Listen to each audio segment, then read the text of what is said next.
You are listening to the Backline podcast.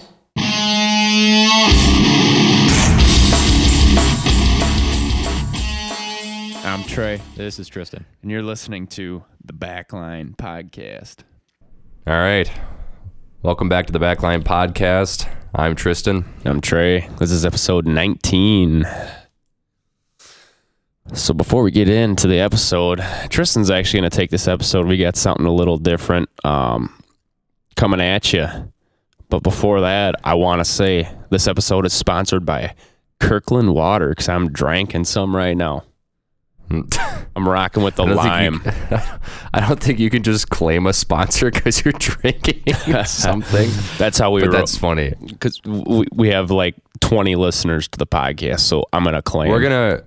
We're gonna keep insisting that we're sponsored by them until they sponsor us. It's gonna be like what are they, like Stockholm sponsor? Well, what do they say? They say you can't wait for opportunities; you got to take them. So I'm taking this one. Kirkland Water. You claim that they're sponsoring us, even though they're not giving us any money.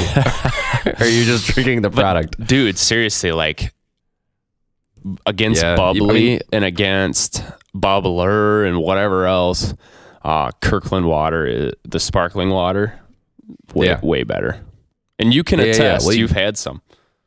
Yeah, it's pretty good. I mean, it's like, I don't notice too much of a difference between the different, like, carbonated waters. Only the bad ones. Like, I don't like, what's the one? LaCroix. I hate LaCroix. I don't like LaCroix. It's got a, like, tonic-y, salty flavor to it that I don't like at all. But, dude, no, the bubbly is, like, for some reason, the purple can, it, like, is overbearing. It's too flavored. Intense. So that's I like the aluminum on the Kirkland. I get that. Yeah. I get that.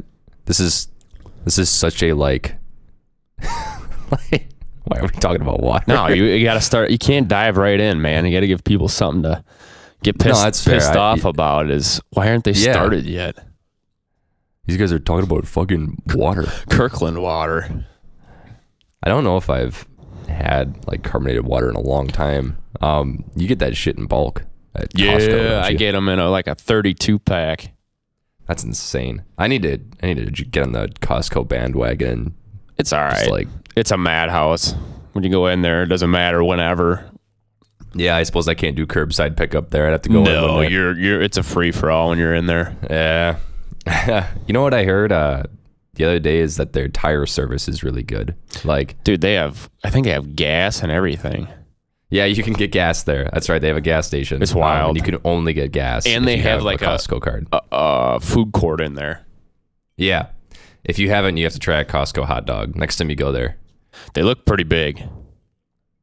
And I know what let's drop that right there. But no, we were there at like early in the morning one time and people were like eating hot dogs and pizza. I'm like, okay.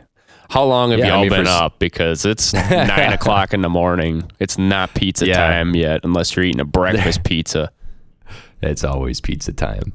They're probably either night shifters or people who are just accustomed to that. Like, oh yeah, I'm sitting here bitching about it, but if you put a piece of pizza in front of me at 9 o'clock, yeah, you're talking like you haven't had a Casey's breakfast pizza before, which is probably worse than fucking Costco They're pizza. Grease bombs, man, but they're pretty good. Their breakfast pizza is the only thing that beats anywhere else. Their other pizza is subpar, man. Like, and I love Quick Trip, but ever since we played that show at the back bar and that grease leaked through the container, remember that? It through the melted bag? the bag. Yeah, it has like acidic. We got some fucking like biohazard grease on that pizza. Dude, that's one place I will not get pizza from is Quick Trip. And I love Quick Trip for everything else because they just recently started stocking my favorite energy drinks. It was a pleasant surprise when I was in there. But yeah, their pizza's ass. Yeah. I like their the chicken stuff a lot. Like like chicken patties or like just chicken like tenders really. Their wings, their boneless wings are pretty good. Oh yeah. But I know the one thing that keeps me from going to Casey's, and I always make the mistake of just being like troubled by convenience and stopping, is their fucking gas pumps take an eon. Like, you will run your card through I know it depends on the Casey's, but I can call it specifically the one in fucking New Glarus. the center pumps over there, the ones in the center of the aisle, if you run your card there, it will take maybe 5 to 10 minutes for it to get your transaction through. Yeah, that's fair. I thought you were talking about the actual pumping of gas, but yeah, the whole card transaction does take forever. Yeah. Even Argyle's Cenex is faster. Yeah, for real. It's like, this is dumb. Like, what the fuck? So I try to miss that place whenever I can. Like, whenever I'm making the decision to get gas, it's either Quick Trip or fucking Monroe. Well, they got that Quick Trip on PB now. That's probably convenient for you. Yeah, it's super convenient, but the problem is it's for my morning commute, it's around the 2-lane highway. So I'll like have made my passes of the annoying people in the morning, and I'll be like, I gotta stop for fucking gas now and let them go by. Yep. You know, it's that whole battle. The other gripe I have about Quick Trip is you're busy all the fucking time. Dude, I went there I went there to get gas for the dirt bike at lunch hour the other day, and it was a freaking madhouse. Yeah, that place does not stop. Like, it doesn't matter what time it is. If it's like, I think 5 a.m. to like 9 p.m., if not later, it's always on fire. Dude, yeah, that's fair. I mean, when I used to weld or whatever, and we get there at like 4, it was a madhouse. But like when I go before work now, so a little before 7, it's not too bad, but lunch is a freaking animal. Yeah. Everybody's in a damn hurry. Yeah. Including me. Yeah, right. And you're also in a hurry, so you have to like navigate around the people who are like fucking freaking out. Everybody's. I just wonder if there's like aliens watching, if they just sit over the Quick Trips and they're like, watch these clowns. Look at these fucking idiots. And then they just like see everybody frantically running around. I mean, basically, right? We probably look like a bunch of fucking idiots. Yeah, aliens probably, if there are aliens out there, they probably look at us and say verbatim, look at these fucking idiots. That's probably why they haven't taken us over yet. They're like, we don't want to deal with them. This is stressful observing these people. There is no hope for them. They're doing their own thing. Oh shit. All right. I can roll into the episode 19 of the Backline podcast. Suppose I gotta take it from here, don't I? Yeah, we got a little new format for you guys because my 134 is still working hard in the background on some songs. We'll get into that a little later. But you take it from here. All right, that's what I'm gonna do. Apart from Mile 134, the both of us have solo projects, but you specifically have released some new music very recently, and it's gotten some pretty decent traction. Actually, the funny thing is I brought this up to my landlord today. I got my sink replaced, and I was like, oh yeah, my brother released some music recently. She's like, oh, what kind? We'll get into that. Oh, God. You released a song called Dead to You. It is, I don't know, what would you genre that song? I guess to start off with the questions about this one, what would you genre Dead to You, Trey? Yeah, that's a good one, because I don't really even know, from Mile One. Is it... Go ahead. Is it backwoods rock? Is it singer-songwriter? I would say it's more singer-songwriter. It's funny you ask because I actually just made I'm not a TikTok guy. I don't care for TikTok at all. But I'm trying to keep my page somewhat active. And I posted a reel on there, just cross-posted essentially, with just different description. And I literally go, what genre is this? ? And then, you spam them with hashtags to see where it falls. Yeah. But yeah, I really don't know. I guess to me, this came off as like a singer-songwriter vibe. I don't want to offend indie people because I think indie people are like the metal community. They don't want you to insert yourself into it. There's like a gatekeeping. You know what I mean? Indie is very broad, and yeah, they're kind of particular. Yeah, I think there's a gatekeeping community in it, like there is with metal, man. So like, yeah, I'm not gonna say it's indie, or maybe I will just to piss them off. But I think it's very singer-songwriter, and just because of the catchiness and the simplicity of the song, I think it's like almost like a pop song, but not your bubblegum radio top 40 shit. No, yeah. But it's got like a hook in there and whatnot. Yeah. Like, I guess you could call that like pop writing, but it's more or less just written to have a hook.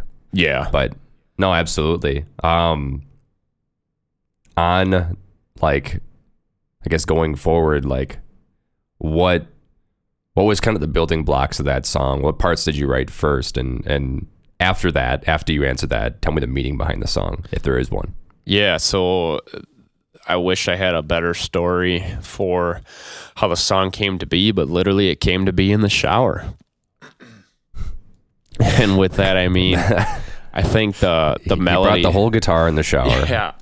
That's how we get the tone. Yeah.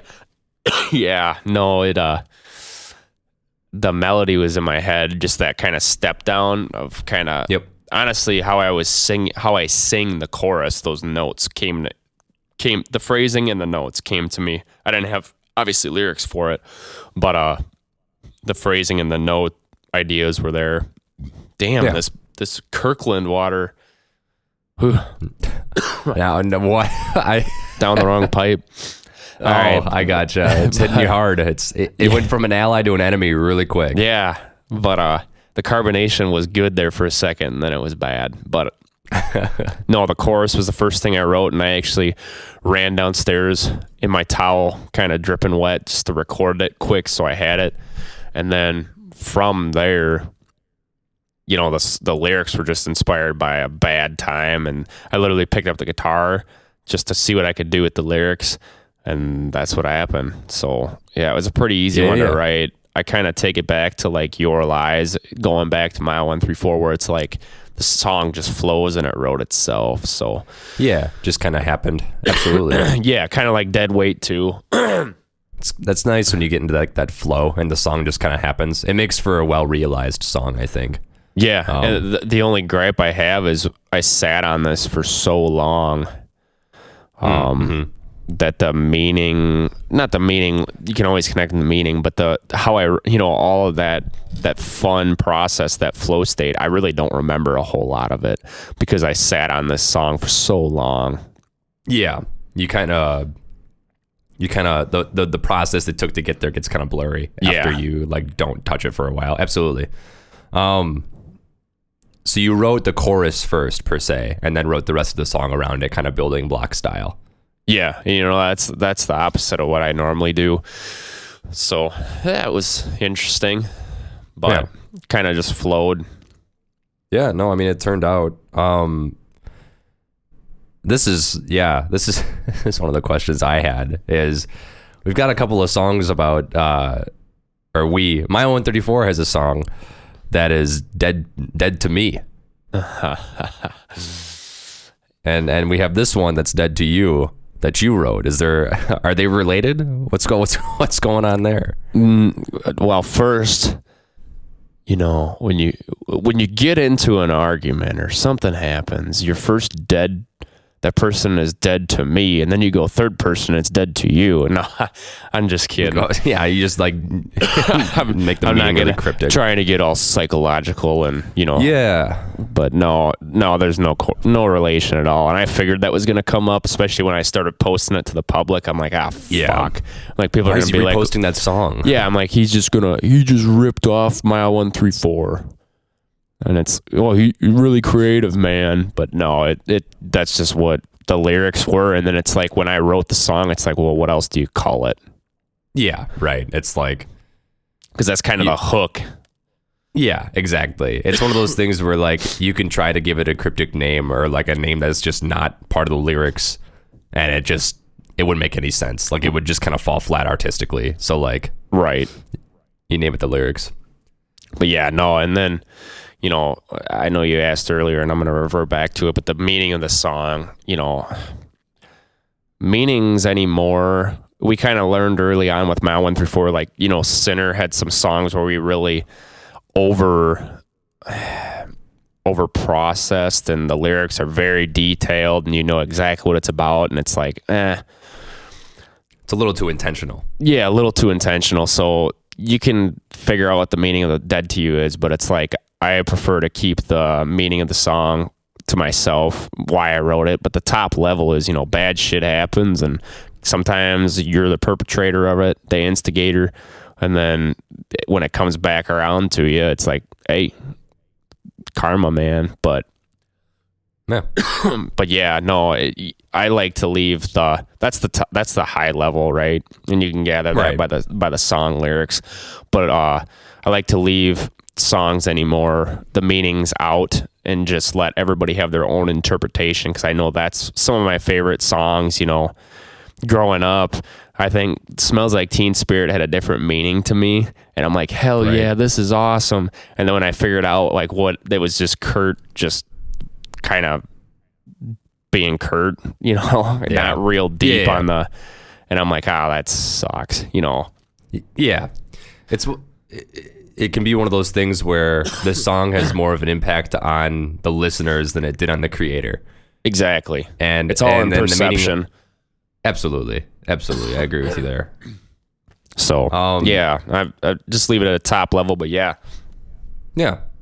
No, that's fair. No, I mean, I feel like the vibe of the song also matches the words and whatnot, so it works pretty well. I think what you've got there is a well-crafted song.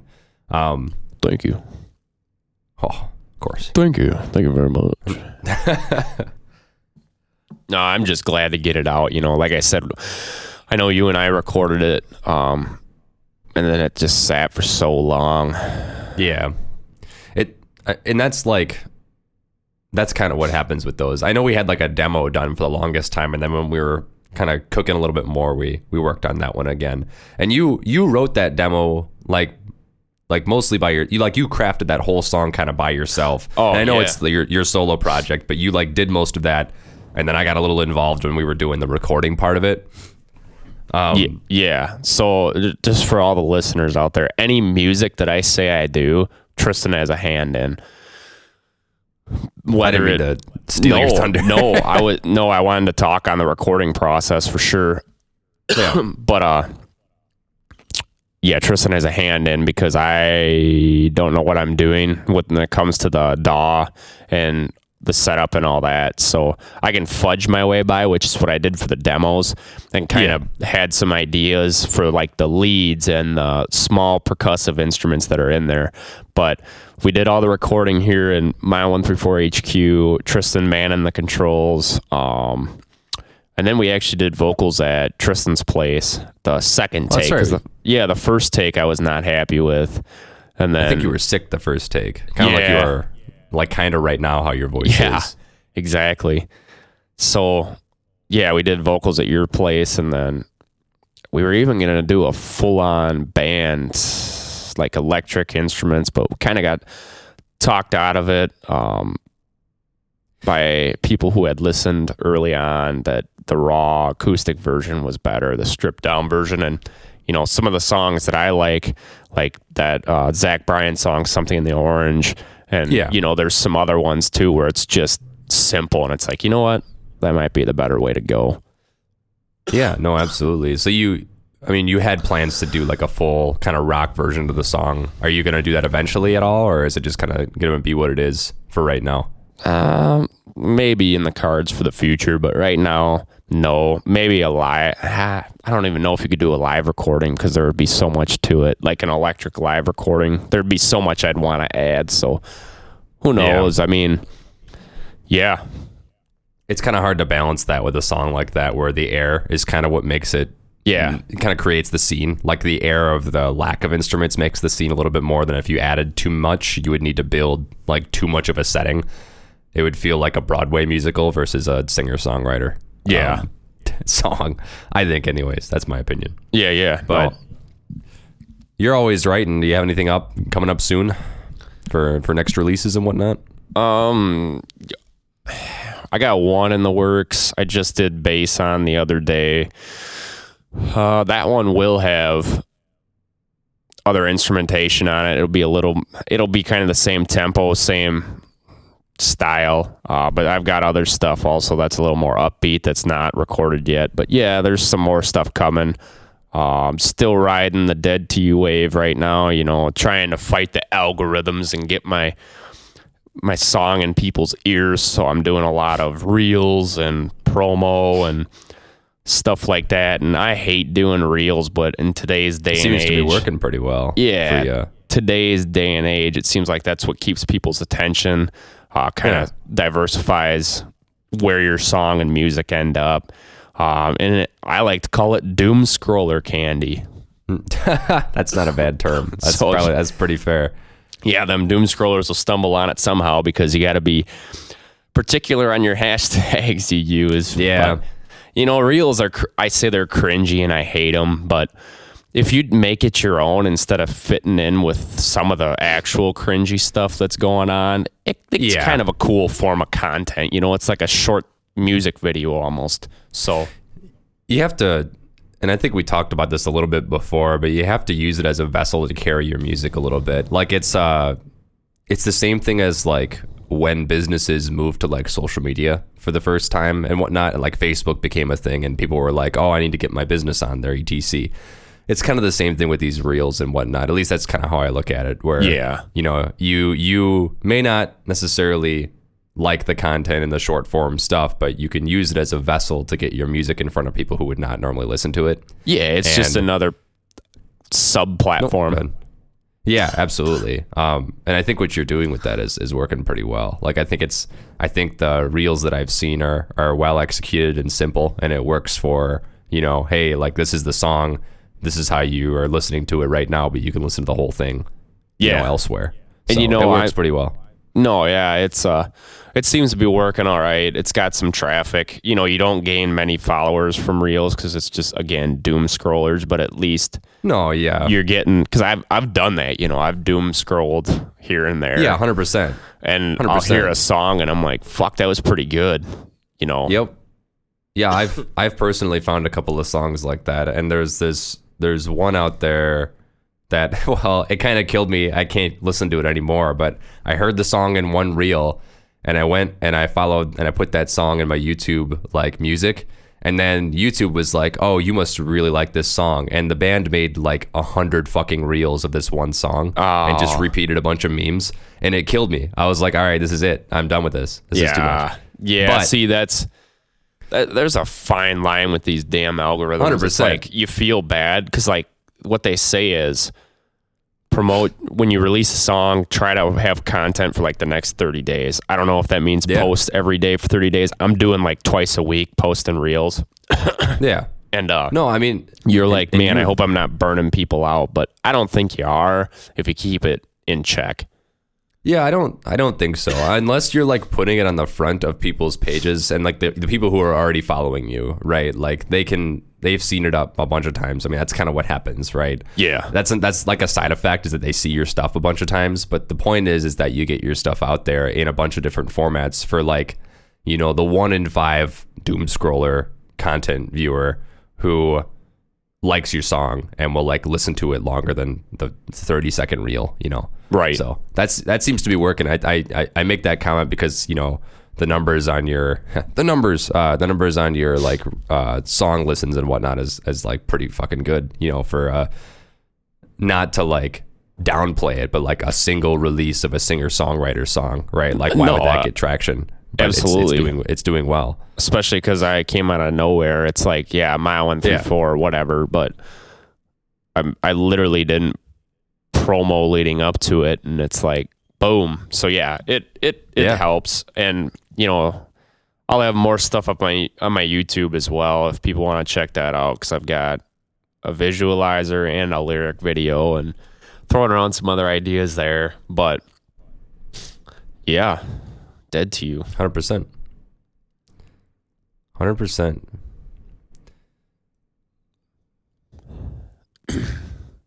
Well, I think that's it for the questions that I wanted to ask and hit on. Do you have anything else you want to add about the song and any of the other, like, you have anything up and coming? I think I already asked that, but like, do you anything to look out for otherwise? No, I want to put this out there. This entire single the entire DTUI, Dead to You single was DIY.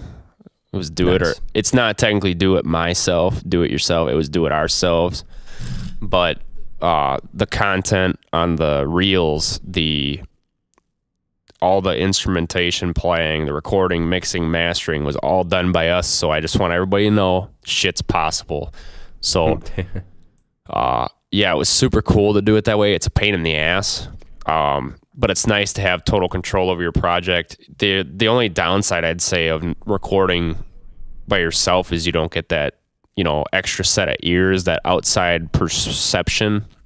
to kind of guide the song. But I kind of knew what this song wanted to be. It was simple, just get it out essentially. But yeah, I mean, we totally did it ourselves. I think the only money that I spent was some of the pro features on the software I use for the reels, and it was not fucking over $10. So it's like, no, right. It's pretty cool to be able to do that. I mean, yeah, no, absolutely. Yeah, so.